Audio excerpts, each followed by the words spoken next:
blended learning. Blended learning is the topic which is very necessary to talk about. Being an educator, being an academician, and being the class teacher, you must know this tool.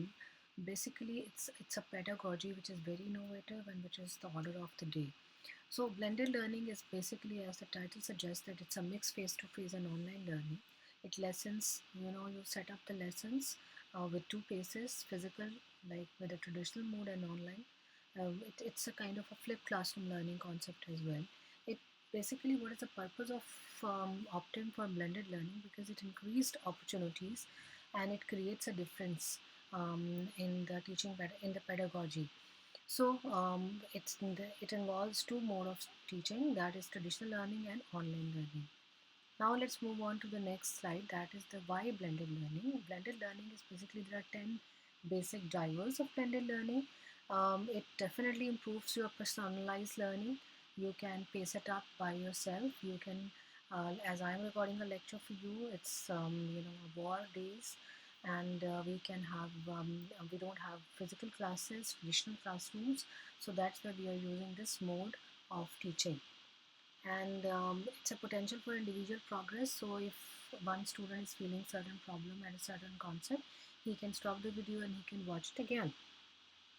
It improves students engagement and motivation as well, because with the help of blended learning you can add up multiple softwares to get the students engaged. Like normally in the traditional classrooms we used to have handouts of maybe, or the quiz papers for the students just to take in mark, but in the while using the other mode like online quizzes, they can be more interactive, engaged and colorful for the students. Shift to online state test starting in 2015 it was started. Need to extend time and stretch resources. Potential to extend the reach of effective teachers, and it has ability to improve working conditions, of course, because there are margins set. Some students, they are very comfortable in the traditional classroom and some are comfortable in the online as well. So this is how we can meet up the needs and necessities of the students altogether. It decreases device cost as well, and student and parent adoption of learning apps, and the interest is getting narrowing in the digital divide. There are certain tips which are very important for you to understand about the blended learning. According to Carol Tucker, he says that you must always start from the very small. There are tons of technologies and tools. You cannot touch everything, so always go with the handy ones. Choose one digital tool or technology to try when starting. So so that you can become more comfortable with the one before going on to the another one. So it is not always been advised that to use too many tools altogether. So you can just start from the one, and then when you are quite expert into it, then you can move comfortably to the next one. So mistakes, they are the part of your life. So do not be hesitant. You do not be discouraged when the mistakes happen, and do not give it up. So ask the students for help, and you can consult your peers, your teachers to get the better idea. So you will have to use the technology to make life easier rather than to make it burdensome. So do not just use it simply, but rather than to replace something with the technology to make the things more easier, like PowerPoint, like educations video, like you can use the Grok, as I had previously talked about the Grok videos, and you can use Quillboard, you can use ChatGPT, you can use paraphrasing tools, you can use Grammarly so that it can assist you with the grammar and you could have a more time to concentrate on your concepts. So truly it's a blend of technology. You can use it inside and outside the classroom. Online discussions, continue discussions on the topics, like just like in the previous class I talked about Padlet. So such kind of interactive dashboards and discussion boards, they are actually quite engaging and interesting as well.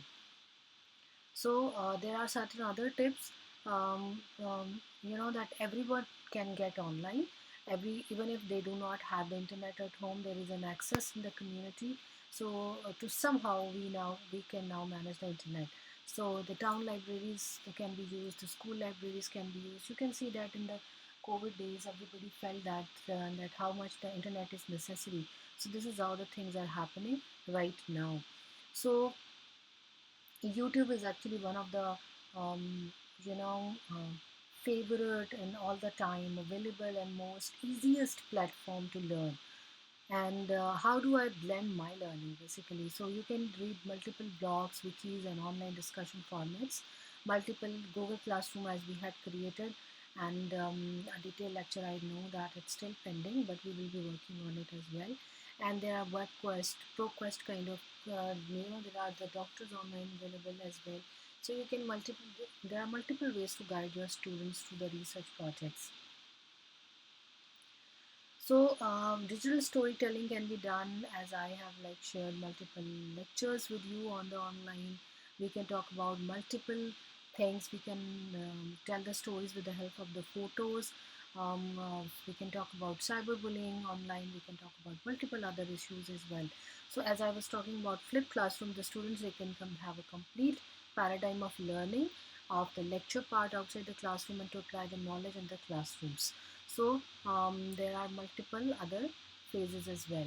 So there are multiple models, simulations, and the mind tools. Where they are the interactive technological tools where the students can move and change components without risk of messing something up or getting hurt. So mind tools, they allow the students to show concepts they learn about. So is that all? No, not at all. No way. There are so many other ways to use technology in the classrooms to expand students' learning. So whenever being a teacher, you've been given a time, you've been assigned to have a flipped classroom learning concept, or maybe in future you have certain times when you're forced to shift your pedagogies in to online one. So you can create a difference with the help of these tools. So blended learning offers Ayala and Graham and Santok, they talked about that blended learning offers improved pedagogy. It's not about burdensome or tiresome thing. It's about improved pedagogy, increased access to the knowledge, and fostered social interaction between learners. Easy use of multiple modalities in blended learning approach provides better support for different learning styles among students.